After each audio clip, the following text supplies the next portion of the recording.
G'day and welcome to Season 3 of Harvestable by AgriDigital. Join co-founders Emma Weston and Ben Reid in this 8-part mini-series as they delve into the transformative power of data in agribusiness, exploring AI's impact, supply chain transparency, and the future of data-driven grain management. In the last episode of this season, we're thrilled to be joined by Bridie Ohlsson, CEO and co-founder of Geora. So welcome, Ben Reid here, co-founder of AgriDigital, your host today for the next episode of Harvestable.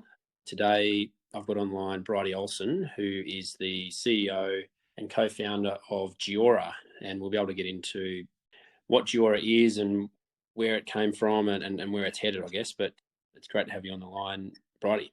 Yeah, thanks so much, Ben. It's lovely to join you. So we were just having a chat before.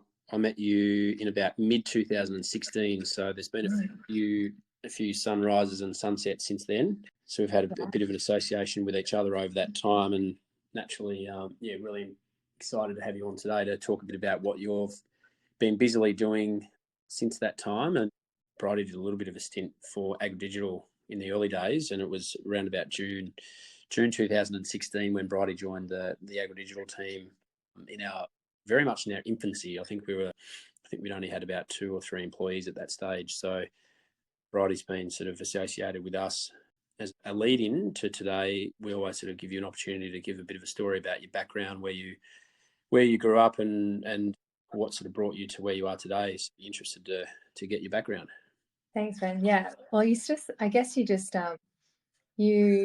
pointed to the beginning of my introduction to ag.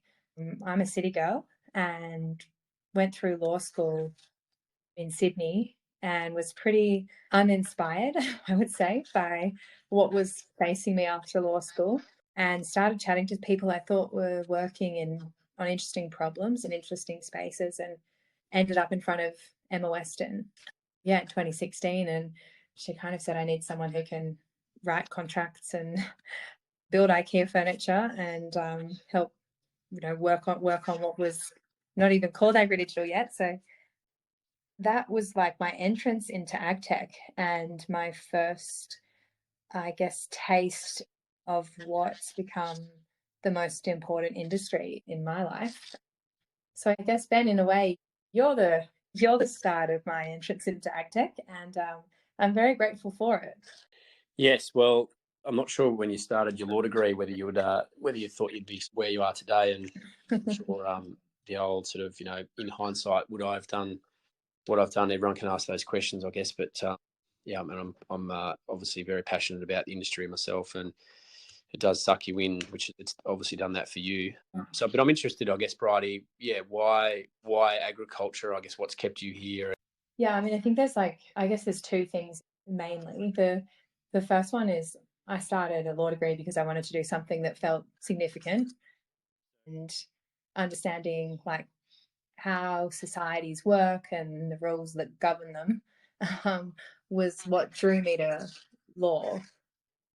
But I think that what I realized, like working in agriculture, is that's really the backbone of how societies work, and the rules that govern the ag ecosystem didn't scream fairness and equality to me in lots of ways.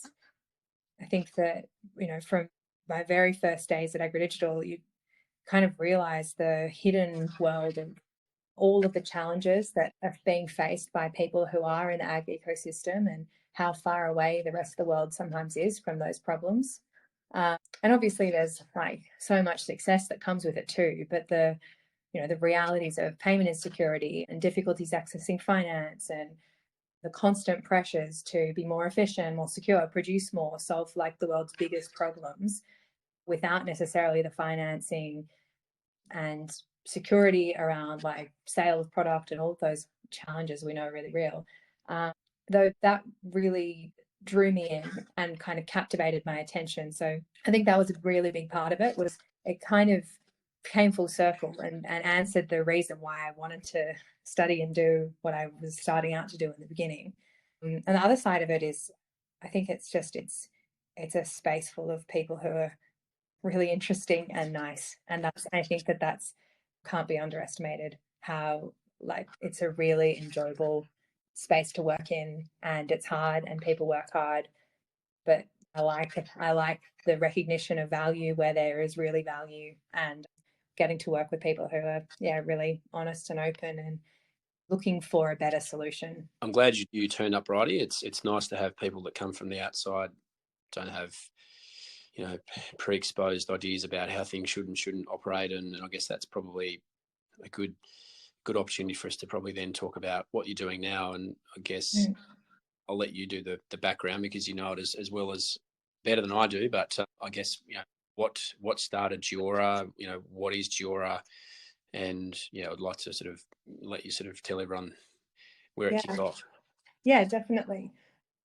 So when I was at AgriDigital, we were obviously working on something pretty groundbreaking at the time, and that was using blockchain in agriculture. And we were looking at ways that blockchain as a technology could offer part of a solution to some challenges we were trying to address in the grain sector. And I ended up running that project, which was really fun, and got to kind of travel around to grower meetings and talk about how blockchain wasn't just Bitcoin. And we also got the chance from AgriDigital perspective to share some of the groundbreaking work we were doing with Rabobank and CBH Group and Fletcher International Exports globally. And that was really exciting. So happened in about 2018, while that project was underway, was Emma, yourself, Ben, Bob, and I had a conversation about how the work we've done in the blockchain stream really made a lot of sense to be in its own domain, so that it, I guess, be let to really take a life of its own. Because what we built wasn't specific to the grains industry, and we were receiving a lot of interest from other industries at looking at some of these solutions. It was a very deep tech platform looking at ways to connect data across the value chain to records that could be used as the foundation for different types of finance and trade solutions.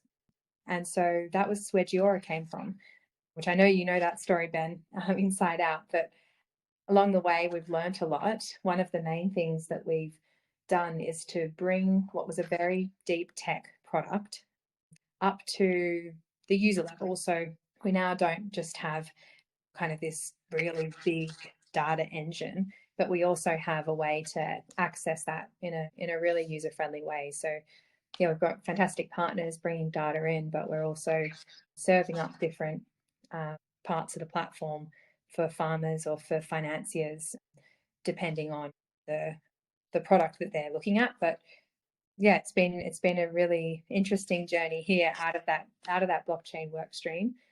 And Geora's main focus now is providing ways to better recognise all the good work that's done on farm, particularly through things like better finance products. And that's really our focus today.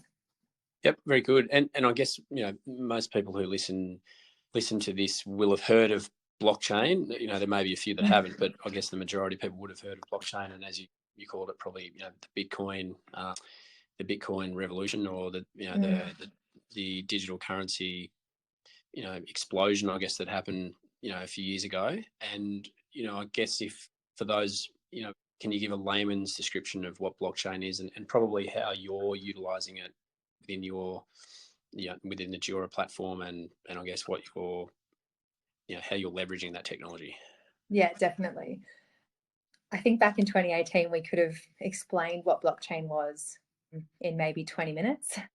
The entire blockchain technical ecosystem now is really big, and it would take, there's a conference this week that's going to take 5 days to explain everything that's happening across that industry. So I'm going to narrow my focus here. So really simply, we're talking about a different type of database. And I think that's the simplest definition, but also the most technical one. We're talking about a type of database that's decentralized or distributed. And the reason why that's quite interesting is because it changes the model for accessing information and for sharing information. talk about blockchains being trustless because they are a way of each person who accesses and shares in this network of information being able to trust in the algorithms and the data itself. So I think that that's one of the major features that has been really valuable for people building out in this system, is that there is this concept of integrity and auditability and trust that's built into the information. And the reason I think that matters in agriculture is because we are a sector where impact and practices and outcomes really matter for our bottom line as businesses and as farmers. And if I can use this technology to provide proof of impact across a whole lot of different areas, then that's a really valuable commodity, that kind of trusted impact information. And we at Geora are using that proof of impact to link in with financial products, but it can be used in the same way for, solving for challenges around certifications, and obviously greenwashing being a big part of that, but for things like proving that there's no deforestation or other certifications in going to market. It's a really valuable tool to have proof of impact. For us, we use that proof of impact that comes from blockchain being part of our solution for providing the integrity that lenders need when factoring in like nature and climate impact into risk and credit models. But I've gone far from the definition of blockchain, Ben. So we can definitely go deeper technically. Otherwise, you did say it would take 5 days to, I did say to get to it, but it's I've actually never heard someone describe it as moving from a trusted database to a trustless database. And I think what you meant by that, and maybe you can pull me up if I'm wrong, but what you're saying is if it's I don't know, let's just call it a bank, and you have money in the bank and they have a database with a register of how many dollars and cents they have on deposit for you, for example, that's a database, we'll call it, of trust. But if it's wrong, there's sort of, it is what it is, if that makes sense. And whereas what you're talking about in a distributed situation is you've got multiple copies of that, and therefore it's not trusted from one single source. It's like it's I don't know, reconciled, I guess, across multiple ledgers of that single data point. Is that a good description? Yeah, definitely. I think it's like, a simple comparison is when my sister and I were little, we used to share an Xbox. If you could see the controller, then I trusted she wasn't playing my game because I could see the controller. So I don't actually need to trust her to walk away with it and tell me she didn't play, because I can see the controller and I know that it hasn't moved and I know that she hasn't played. Yeah. And so I think it's that concept of, we can see the proof, you can see it in front of you. So you don't necessarily have to trust the people in the network because you have the proof yourself. Yep, makes sense. Yeah. There's a couple of different ways I can head now. I would like to maybe just ask, what are some of the examples of where the Geora platform is operating in specific parts of the agricultural industry, and what sort of what value or what impact you've been able to deliver to date? Yeah, definitely. So our focus has always been looking at places where incentives could be aligned for improving nature and climate impact across the agricultural sector. So that was kind of our original belief, if you want to call it that the most profitable way to farm could also and should also be the greenest. And so there was like an initial hypothesis that we were testing, and that was looking at like the corporate relationship between the buyer and the farmer. And so we've worked on a number of projects with a couple of customers in that space, supporting Bought Malt with some tracking of their products and engagements with their farmers, and also working with like large carbon certifiers, looking at ways that we can record and transact carbon insets in particular through that value chain, because we had that proof of impact and we could interact between the buyer of credits, who's also the trader in that sense, and the farmer, and work out a way to facilitate investments through the value chain. And I think that market is evolving. It's still quite early, I would say, in the carbon inset market. But the second hypothesis that we've been working on, which is the one that's proven really ready and is getting a lot of traction at the moment, is that going through the banks and the lenders is a really valuable way for us to deliver an incentive for better outcomes on farm.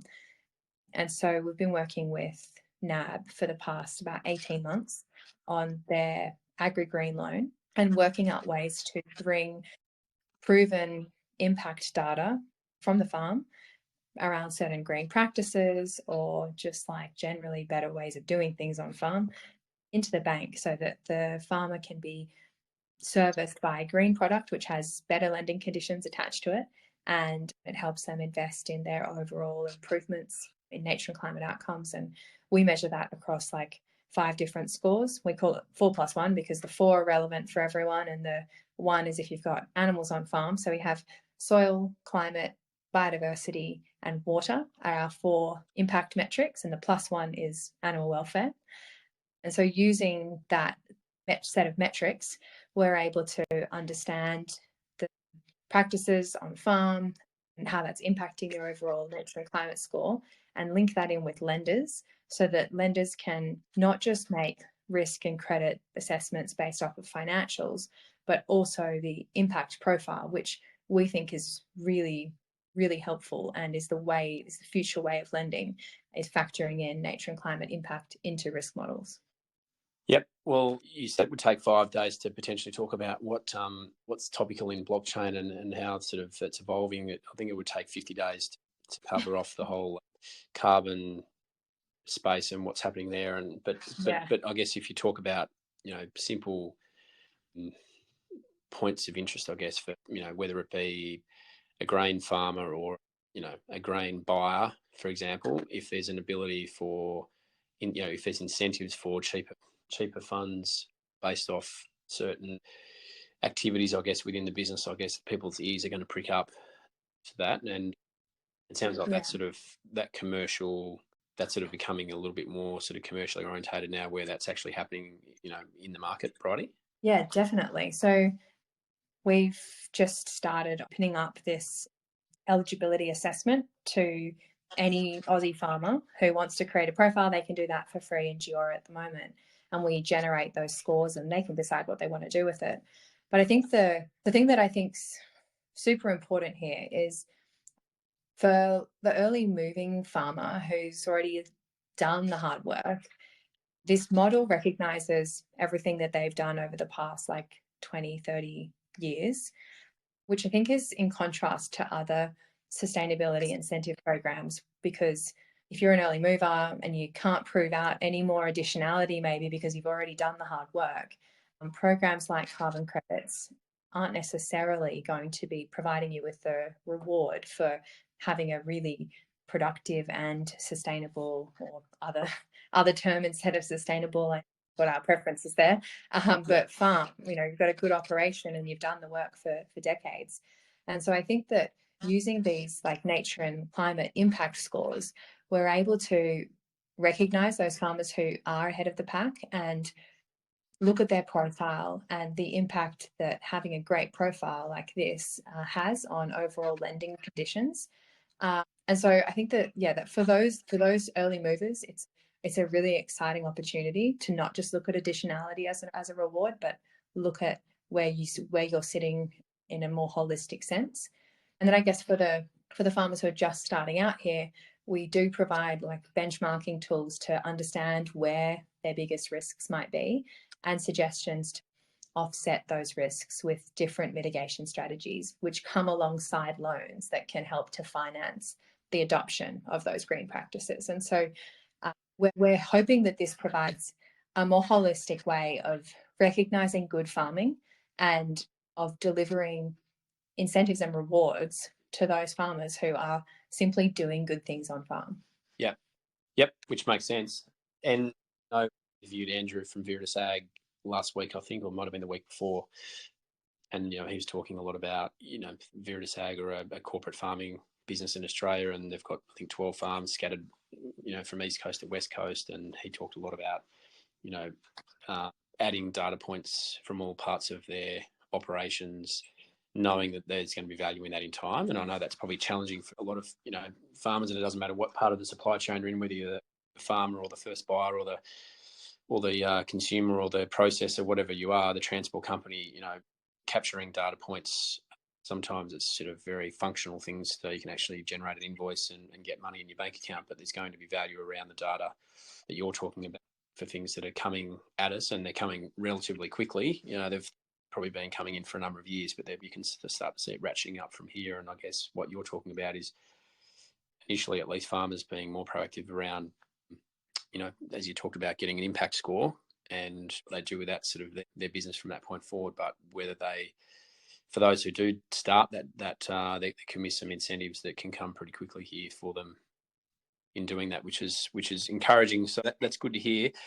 Probably just changing tact a little bit, and I feel like we should be like Joe Rogan and have 3-hour interviews, not 15 to 20 minute fireside chats. So we're going to have to pull it up at some point here. But I'm just interested, Bridie, always like to ask a little bit about the commercial reality of ag tech, and the revenues and the expense line is obviously always front of mind, particularly for a CEO in your position. I'm just interested in how Geora has been financed and funded, and how the sort of how that looks for you guys moving forward.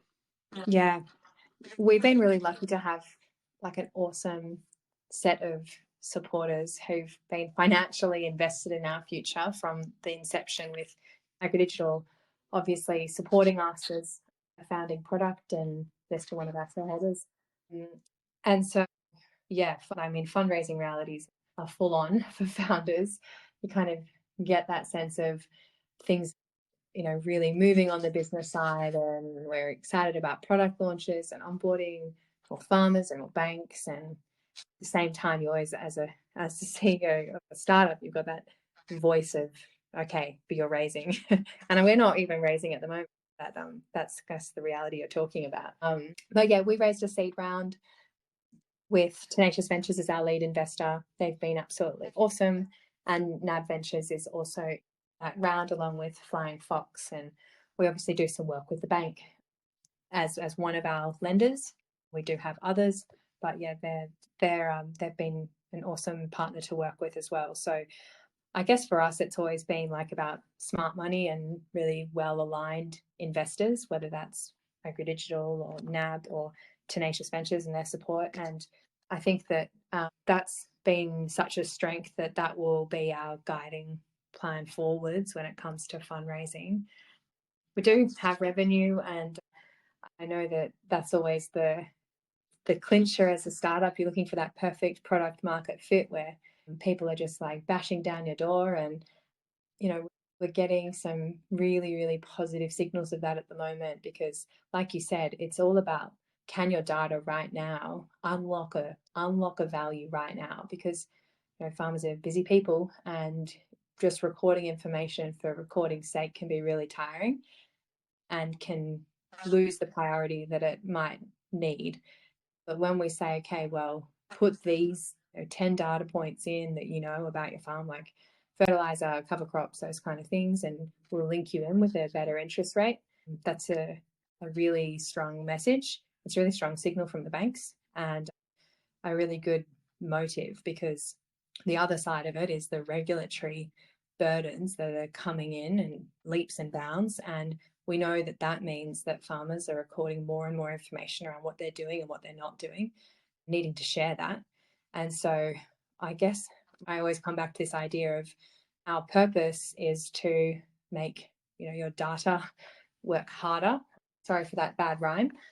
But, if you're recording a whole lot of information, whether it's in your farming software, whether it's in AgriDigital or Viridis or for reporting software, you may as well link that into something that's going to impact your bottom line, like finance or like a premium, because you can prove out certain things. And so that's where we try and step in and say, well, you've entered your data in once, let's just use that and help you get more off the back of that work. So yes, our product is really getting there. We've got awesome support from our investors, and it's going to be a big 12 months ahead for us, I hope.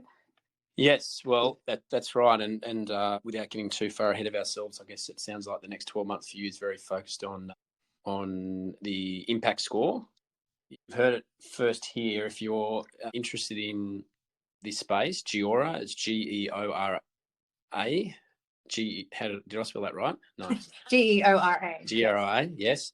And Google that, and there'll be some notes in the podcast intro anyway. And yeah, it sounds really interesting. And I think, probably just listening to everything you've just said, Bridie, I know it's really hard to do this. And, I think about on my farm at home here, we often, as you said before, get distracted on the things that are seemingly the most important things, day to day. And you can sometimes sort of push other things to the background, which, is easy enough to do because you don't necessarily see the value of something.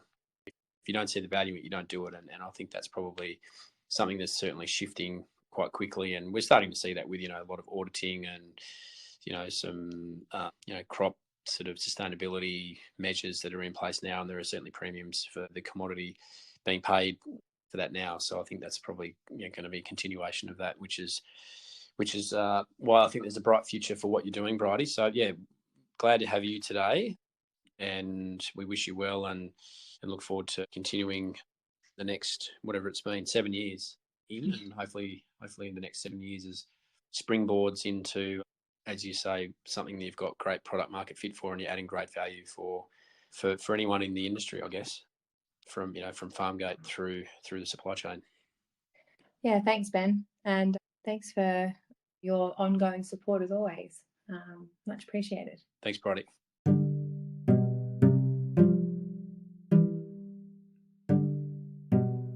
That's almost a wrap on today's episode. If you were interested in hearing more about the Geora eligibility assessment for farmers, stay on the line as Bridie gives a quick 2-minute deep dive. In relation to like an impact score, so say for example I'm a farmer, for example, and is it sort of ring fenced to just being farmers, or could it be anyone? Could it be a transport company? Could it be a bulk handling company? Like who could actually do this impact score? Yeah, look, at the moment our impact scores are focused on farmers and farming practices, but you're right, it could be broader than that, and it will be down the line. Yeah, good. Yep. So if I'm a farmer, as you say, at the moment you're just focusing on the farmers. I'm sure others will come down the line. But if you're a farmer, what's the process? How long does it take to actually register obtain, I suppose, an impact score through Geora? Yeah, good question. Look, we're really managing a lot of this using existing information, and you can have your profile set up with initial impact scores in there within half an hour. And so it's talking to our team, answering questions around practices that are already underway, and farmers will know the answers to these questions, entering in farm boundaries, and we just run the assessments against the models and data that we have, and that is presented back to the farmer right away. So obviously you can go through the process of linking up systems and bringing in even better data, which can help with building out those profiles even further. But in terms of getting started, which is the most important thing, it's just a matter of a call with our team and getting some information into the platform. Yep. Okay. I'm assuming that's all available on your website. And I guess just a definition of an impact score. I mean, for those who don't understand what that means, do you want to give a quick description of what that is? Yeah. So that's the nature and climate impact scores that I was chatting about when we first got started here. So they're across key areas that we think are and kind of broader research thinks are the areas that matter most when looking at the overall nature and climate profile of a farm. So water, biodiversity, soil, animal welfare, and climate. I found this on the Yes, good. I've got my phone telling me things here, Ben, that it doesn't need to contribute to.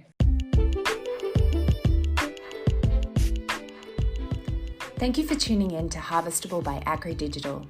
We hope you found value in today's conversation.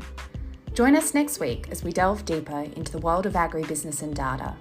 Until then, stay curious and keep harvesting insights.